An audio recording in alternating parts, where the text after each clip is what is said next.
The Advanced Encryption Standard is a specification for the encryption of electronic data established by the U.S. National Institute of Standards and Technology in 2001. AES is based on the Rijndael cipher developed by two Belgian cryptographers, Joan Daemen and Vincent Rijmen, who submitted a proposal to NIST during the AES selection process. Rijndael is a family of ciphers with different key and block sizes. For AES, NIST selected 3 members of the Rijndael family, each with a block size of 128 bits, but 3 different key lengths, 128, 192 and 256 bits. AES has been adopted by the U.S. government and is now used worldwide. It supersedes the Data Encryption Standard, which was published in 1977. The algorithm described by AES is a symmetric key algorithm, meaning the same key is used for both encrypting and decrypting the data. In the United States, AES was announced by the NIST as U.S. FIPS Pub 197 on November 26, 2001. This announcement followed a 5-year standardization process in which 15 competing designs were presented and evaluated, before the Rijndael cipher was selected as the most suitable. AES became effective as a federal government standard on May 26, 2002 after approval by the Secretary of Commerce. AES is included in the ISO IEC 18033-3 standard. AES is available in many different encryption packages, and is the first publicly accessible and open cipher approved by the National Security Agency for top-secret information when used in an NSA-approved cryptographic module. The name Rijndael is a play on the names of the 2 inventors. Description of the cipher: AES is based on a design principle known as a substitution permutation network, combination of both substitution and permutation, and is fast in both software and hardware. Unlike its predecessor DES, AES does not use a Feistel network. AES is a variant of Rijndael which has a fixed block size of 128 bits, and a key size of 128, 192, or 256 bits. By contrast, the Rijndael specification per se is specified with block and key sizes that may be any multiple of 32 bits, both with a minimum of 128 and a maximum of 256 bits. AES operates on a 4A, 4-column major-order matrix of bytes, termed the state, although some versions of Rijndael have a larger block size and have additional columns in the state. Most AES calculations are done in a special finite field. The key size used for an AES cipher specifies the number of repetitions of transformation rounds that convert the input, called the plaintext, into the final output, called the ciphertext. The number of cycles of repetition are as follows: 10 cycles of repetition for 128-bit keys, 12 cycles of repetition for 192-bit keys, 14 cycles of repetition for 256-bit keys. Each round consists of several processing steps, each containing 4 similar but different stages, including one that depends on the encryption key itself. A set of reverse rounds are applied to transform ciphertext back into the original plaintext using the same encryption key. High-level description of the algorithm: key expansion round keys are derived from the cipher key using Rijndael's key schedule. AES requires a separate 128-bit round key block for each round plus one more. Initial round: add round key each byte of the state is combined with a block of the round key using byte-wise OR. Rounds: sub-bytes a non-linear substitution step where each byte is replaced with another according to a lookup table. Shift rows a transposition step where the last 3 rows of the state are shifted cyclically a certain number of steps. Mix columns a mixing operation which operates on the columns of the state, combining the 4 bytes in each column. Add round key. Final round: sub-bytes, shift rows, add round key. The sub-byte step. In the sub-byte step, each byte in the state matrix is replaced with a sub-byte using an 8-bit substitution box, the Ridgedale S Box. This operation provides the non-linearity in the cipher. The S box used is derived from the multiplicative inverse over GF, 28, known to have good nonlinearity properties. To avoid attacks based on simple algebraic properties, the S box is constructed by combining the inverse function with an invertible affine transformation. The S box is also chosen to avoid any fixed points, that is, and also any opposite fixed points, that is. While performing the decryption, inverse subbyte step is used, which requires first taking the affine transformation and then finding the multiplicative inverse. The shift rows step.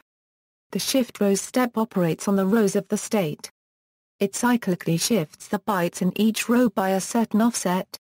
For AES, the first row is left unchanged. Each byte of the second row is shifted one to the left. Similarly, the third and fourth rows are shifted by offsets of 2 and 3 respectively. For blocks of sizes 128 bits and 192 bits, the shifting pattern is the same. Row n is shifted left circular by n1 bytes. In this way, each column of the output state of the shift rows step is composed of bytes from each column of the input state for a 256-bit block. The first row is unchanged and the shifting for the second, third and fourth row is 1 byte, 3 bytes and 4 bytes respectively. This change only applies for the Rijndael cipher when used with a 256-bit block, as AES does not use 256-bit blocks.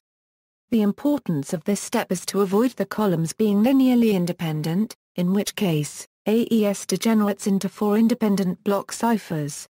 The mix column step. In the mix column step, the 4 bytes of each column of the state are combined using an invertible linear transformation. The mix columns function takes 4 bytes as input and outputs 4 bytes, where each input byte affects all 4 output bytes. Together with shift rows, mix columns provides diffusion in the cipher. During this operation, each column is multiplied by a fixed matrix. Matrix multiplication is composed of multiplication and addition of the entries, and here the multiplication operation can be defined as this: multiplication by 1 means no change, multiplication by 2 means shifting to the left, and multiplication by 3 means shifting to the left and then performing XOR with the initial unshifted value. After shifting, a conditional XOR with 0x1b should be performed if the shifted value is larger than 0xFF. Addition is simply XOR. In more general sense, each column is treated as a polynomial over GF, 28, and is then multiplied modulo x4 plus 1 with a fixed polynomial C, x, equals 0x03ax3 plus x2 plus x plus 0x02.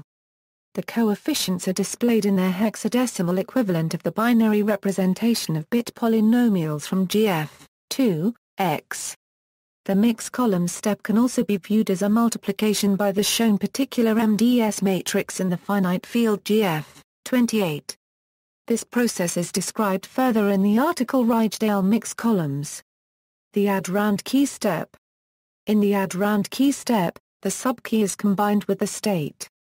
For each round, a subkey is derived from the main key using Rijndael's key schedule. Each subkey is the same size as the state. The subkey is added by combining each byte of the state with the corresponding byte of the subkey using byte-wise XOR. Optimization of the cipher. On systems with 32-bit or larger words, it is possible to speed up execution of this cipher by combining the sub-bytes and shift row steps with the mix columns step by transforming them into a sequence of table lookups. This requires 4 256-entry 32-bit tables, and utilizes a total of 4 kilobytes of memory, 1 kilobyte for each table. A round can then be done with 16 table lookups and 12 32-bit exclusive OR operations, followed by 4 32-bit exclusive OR operations in the add round key step. If the resulting 4 kilobyte table size is too large for a given target platform, the table lookup operation can be performed with a single 256-entry 32-bit table by the use of circular rotates. Using a byte-oriented approach, it is possible to combine the sub-bytes, shift rows, and mix columns steps into a single round operation. Security. Until May 2009, the only successful published attacks against the full AES were side-channel attacks on some specific implementations. The National Security Agency reviewed all the AES finalists, including Rijndael, and stated that all of them were secure enough for U.S. government non-classified data. In June 2003, the U.S. government announced that AES could be used to protect classified information. The design and strength of all key lengths of the AES algorithm are sufficient to protect classified information up to the secret level. Top secret information will require use of either the 192 or 256 key lengths. The implementation of AES in products intended to protect national security systems and/or information must be reviewed and certified by NSA prior to their acquisition and use. AES has 10 rounds for 128-bit keys, 12 rounds for 192-bit keys, and 14 rounds for 256-bit keys. By 2006, the best-known attacks were on 7 rounds for 128-bit keys, 8 rounds for 192-bit keys, and 9 rounds for 256-bit keys. Known attacks: for cryptographers, a cryptographic break is anything faster than a brute force CA performing one trial decryption for each key. This includes results that are infeasible with current technology. The largest successful publicly known brute force attack against any block cipher encryption was against a 64-bit RC5 key by Distributed.net in 2006. AES has a fairly simple algebraic description. In 2002, a theoretical attack, termed the Xsl Attack, was announced by Nicolas Courtois and Joseph Pipsik, purporting to show a weakness in the AES algorithm due to its simple description. Since then, other papers have shown that the attack as originally presented is unworkable. See Xsl Attack on block ciphers. During the AES process, developers of competing algorithms wrote of Ridgedale. We are concerned about its use in security-critical applications. However, in October 2000 at the end of the AES selection process, Bruce Schneier, a developer of the competing algorithm Twofish, wrote that while he thought successful academic attacks on Rijndael would be developed someday, he does not believe that anyone will ever discover an attack that will allow someone to read Rijndael traffic.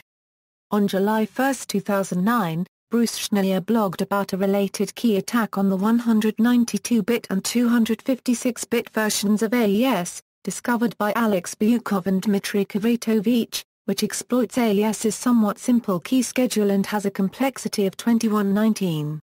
In December 2009 it was improved to 299.5.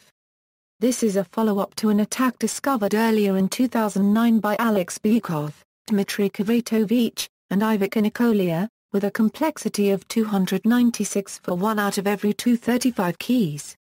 Another attack was blogged by Bruce Schneier on July 30, 2009 and released as a preprint on August 3, 2009.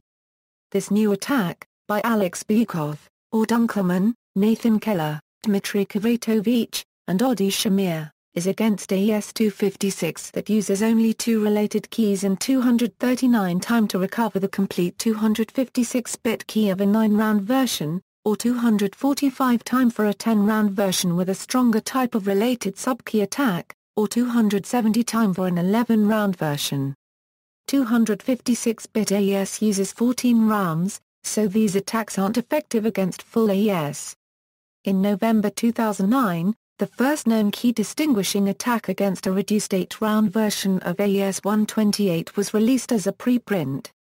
This known key distinguishing attack is an improvement of the rebound or the start from the middle attacks for AES-like permutations, which view 2 consecutive rounds of permutation as the application of a so-called superspox. It works on the 8-round version of AES 128, with a time complexity of 248, and a memory complexity of 232. In July 2010 Vincent Rijmen published an ironic paper on chosen key relations in the middle attacks on AES 128. The first key recovery attacks on full AES were due to Andrei Bogdanov, Dmitry Kvatovich, and Christian Rechbka, and were published in 2011. The attack is a big leak attack and is faster than brute force by a factor of about 4. It requires 2126.1 operations to recover an AES 128 key.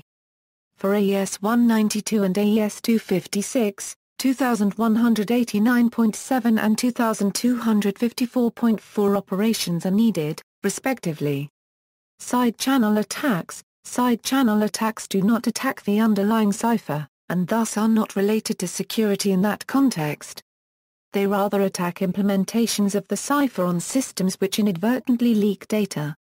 There are several such known attacks on certain implementations of AES. In April 2005, DJ Bernstein announced a cache timing attack that he used to break a custom server that used OpenSSL's AES encryption. The attack required over 200 million chosen plaintexts. The custom server was designed to give out as much timing information as possible.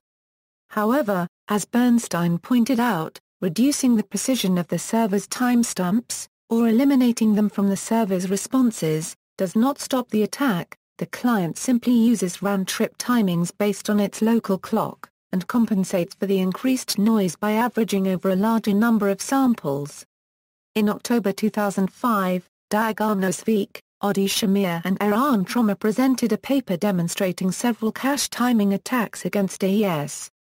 One attack was able to obtain an entire AES key after only 800 operations triggering encryptions, in a total of 65 milliseconds. This attack requires the attacker to be able to run programs on the same system or platform that is performing AES. In December 2009, an attack on some hardware implementations was published that used differential fault analysis and allows recovery of a key with a complexity of 232. In November 2010, Ender Banjata, David Gash and Stefan Kreen published a paper which described a practical approach to a near real-time recovery of secret keys from AES 128 without the need for either ciphertext or plaintext. The approach also works on AES 128 implementations that use compression tables, such as OpenSSL.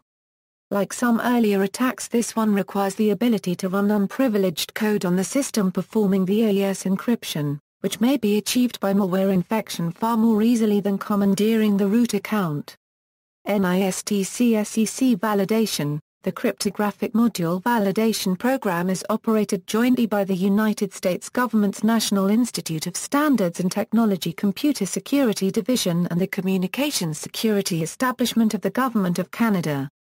The use of cryptographic modules validated to NIST FIPS 140-2 is required by the United States government for encryption of all data that is a classification of sensitive but unclassified or above.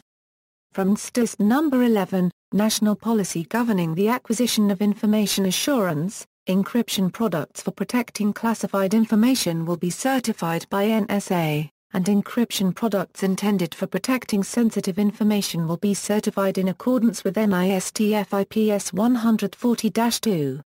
The Government of Canada also recommends the use of FIPS 140 validated cryptographic modules in unclassified applications of its departments. Although NIST Publication 197 is the unique document that covers the AES algorithm, vendors typically approach the CMVP under FIPS 140 and ask to have several algorithms validated at the same time. Therefore, it is rare to find cryptographic modules that are uniquely FIPS 197 validated, and NIST itself does not generally take the time to list FIPS 197 validated modules separately on its public website. Instead, FIPS 197 validation is typically just listed as an FIPS-approved AES notation in the current list of FIPS 140 validated cryptographic modules. The Cryptographic Algorithm Validation Program allows for independent validation of the correct implementation of the AES algorithm at a reasonable cost. Successful validation results in being listed on the NIST Validations page. This testing is a prerequisite for the FIPS 140-2 module validation described below.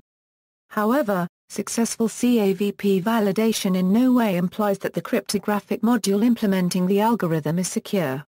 A cryptographic module lacking FIPS 140-2 validation or specific approval by the NSA is not deemed secure by the U.S. government and cannot be used to protect government data.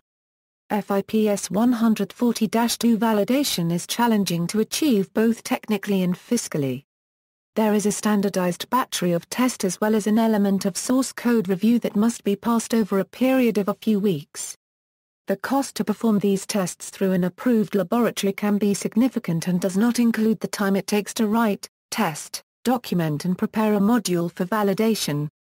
After validation, modules must be resubmitted and re-evaluated if they are changed in any way. This can vary from simple paperwork updates if the security functionality did not change to a more substantial set of retesting if the security functionality was impacted by the change. Test vectors. Test vectors are a set of known ciphers for a given input and key. NIST distributes the reference of AES test vectors as AES known answer test vectors. Performance, high speed and low RAM requirements were criteria of the AES selection process. Thus AES performs well on a wide variety of hardware, from 8-bit smart cards to high-performance computers. On a Pentium Pro, AES encryption requires 18 clock cycles per byte, equivalent to a throughput of about 11 MB per second for a 200 MHz processor. On a 1.7 GHz Pentium M throughput is about 60 MB per second.